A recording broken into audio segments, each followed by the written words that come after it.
चला गया है रावण को मारने के लिए, लंका चला गया है। राम तो भारत में है ही नहीं, ये गलत राम का प्रचार कर रहा है। वो तो बोलते हैं कि राम हमने बना दिया इस बार सरकार 400 पार। राम का अवतार उनको पता है कि राम अवतार कब हुआ था, त्रेता में हुआ था। उससे पहले राम नहीं था क्या? वो कहते बीजेपी का राम है। वो गलत बोल रहा है, बीजेपी का राम थोड़ा होता है। राम सभी लेगा वो तो रामों को बेच लेगा। वो तो बता रहे हैं राम और कृष्ण का गठबंधन हो गया है। इसकी जो 400 पार है ना, उसको हम कुर्सी से उतार देंगे, और उतारने के लिए जनसभा हम लोग का हो रहा है। तो क्या होगा, राम बीजेपी के नहीं है? सुनिए, राम हम सबों का है, हम सबों को दिल में बसता है। हमें किसी जात और धर्म पे राजनीति नहीं करना है, हमें किसी पार्टी के ऊपर कीचड़ उछाल करके राजनीति नहीं। वो मार्केटिंग कर रहे हैं। हमारा मुद्दा यह है कि हमारा सर्वकास्ट और सबके वो जो 22 जनवरी को जो मार्केटिंग किए, राम मेरा है, राम मेरा है, राम मेरा है, पूरा जो 2 महीना से मार्केटिंग हुआ करोड़ों का, मेरा वही ट्रांजेक्शन है कि वो तो इस बार ट्रांजेक्शन फेल, इस बार एटीएम ब्लॉक नहीं होने वाला है। क्योंकि राम का मंदिर बना दिए। एक चीज पूछ रहे भाई साहब, बोलिए। अभी कह रहे हैं कि करोड़ों अरबों रुपए जो है सो राम मंदिर में दान में गया है, लेकिन क्या इस तानाशाही सरकार को ये पता है कि घर घर अभी कर्ज में डूब गया है? घर घर नोटबंदी के कारण जो कष्ट झेला है, क्या किसी को सहायता दिए हैं ये तानाशाही की सरकार? हम ये कहते हैं कि राजनीतिक वैसी नहीं होता है जो किसी के ऊपर हम कीचड़ उछाल के करें। राजनीति वैसी होनी चाहिए जो अपने मुद्दा को आगे लेकर के चले और अपने विकास और नौकरियों को बौछार करके करे। और एक चीज और बताना चाहते हैं भाई साहब, हम अपने जनता मालिक को बताना चाहते हैं, हम अपने जनता मालिक को बताना चाहते हैं कि अभी जो स्थिति है पूरे भारतवर्ष की, वो एक बात को समझना पड़ेगा कि इस भारत का निर्माता, जिनके पॉकेट में एनी टाइम रहता है महात्मा गांधी जी, वो है। कोई तानाशाही आकर के हमको ये नहीं सिखा सकता है हम फलना है, मैं वो हूँ, क्योंकि हमारी सरकार कीचड़ उछालने का काम नहीं करता है, मुद्दे की बात करता है। आप मुद्दे पे आइए और बात को समझिए कि आप हमको एक बात बताइए, आज तक हम ऐसा क्या पहले इस देश में राशन नहीं मिलता था? मिलता था ना, तो क्यों भी आज की प्रधानमंत्री चावल के बोरों पे अपना फोटो लगा करके भेज रहा है? यही है ना तानाशाही, इसको खत्म करना है। हम लोगों ने विचार कर लिए हैं, बस यही हमारी जनता से निवेदन है। क्या बोल रहे थे आप? हम बोल रहे थे कि इनका जितना घोषणा पर साबित हुआ, एक भी जगह वो खड़े नहीं उतरे, 15 लाख देंगे, जनधन खाता खोलिए, ये करिए, वो करिए। 10 किलो अनाज मिलता था, वो 4 किलो पर ले आए। उनका यही मुद्दा है। 17 महीने की सरकार, एक मिनट सुन लिया जाए, 17 महीने गठबंधन की सरकार चली, 5 लाख आदमी को नौकरी दिया। ये 17 साल में भी दिए क्या? 17 साल में सरकार की थी इनकी, दिए, आज भी देंगे, गठबंधन में गए देंगे। तो सब जुमलेबाजी है, जुमलेबाजी नहीं चलेगा। ठीक है। आप कहाँ से हैं सर? मेरा घर जी सिजोल गांव का नाम है जी, मैलाम सिजोल मेरा घर हुआ जी। क्या कहना है बताइए आप?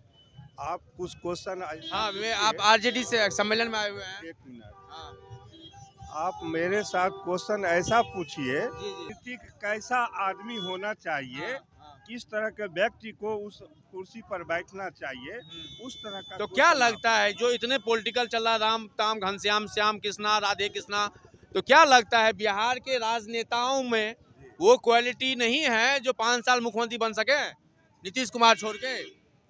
क्वालिटी था। अच्छा। स्वर्गीय कर्पूरी ठाकुर, हाँ। जो गरीबों को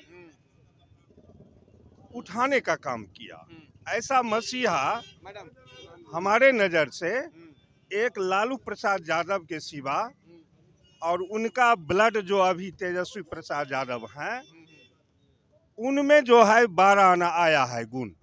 वो देख रहे हैं कि गरीब हर वर्ग में है, हर जात में है, हर धर्म में है, वो गरीब को उत्थान करने के लिए सोचता है। बेरोजगार मेरा बेटा हो या आप हो या समाज का हो या राज्य का हो, ये 15-20 साल में सबसे बेवकूफ पढ़े लिखे इंसान हो गए सरकार के चलते। एक भी वैकेंसी किसी भी डिपार्टमेंट में नहीं निकाली गई, ये सरकार के चलते।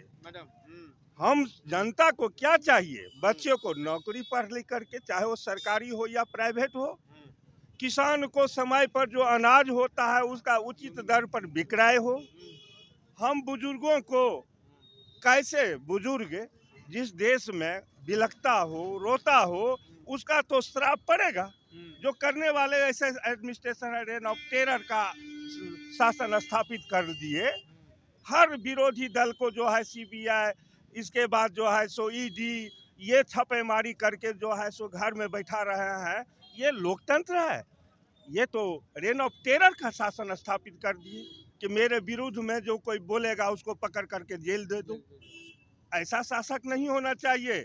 रामे का अगर कहे हैं कि वो राम के अनुयायी हैं, तो राम से पूछा गया, एक संत ने पूछे कि राम का शासन कैसा था, तो उसमें तुलसी बाबा लिखे हैं कि दाहिक दाहिक भौतिक तापा, राम कार्य काहू को न व्यापा। राम कार्यकाल में पशु पक्षी जीव जंतु सब जो था खुशी में था, दुख में कोई नहीं था। लेकिन इनके शासन काल में तो 75% जो व्यक्ति है जिनके बल पर वो शासक बन करके बैठे हुए हैं और खून चूस रहे हैं, आज वो आदमी अगर जिंदा हैं तो उनको शर्म से मर जाना चाहिए।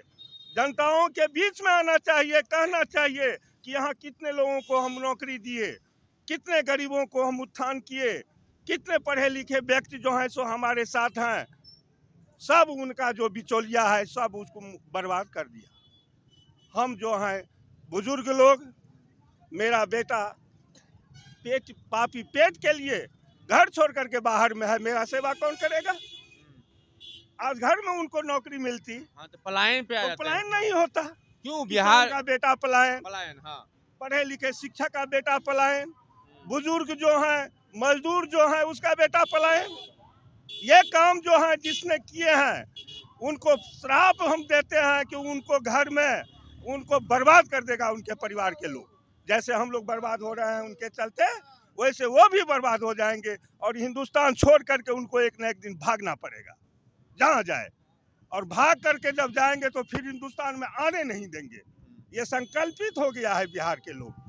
और इस बार हम उम्मीद जो करते हैं कि सर हर वर्ग के लोग, चाहे वो सरकारी नियमावली के मुताबिक, मानव तो एक जाति है, भगवान सभी को एक प्रकार से भेजे हैं। किसी को 4 हाथ है, हमको भी 2 हाथ है, और जो बहुत बड़े ऊंचे घराने के हैं उनको भी 2 हाथ है।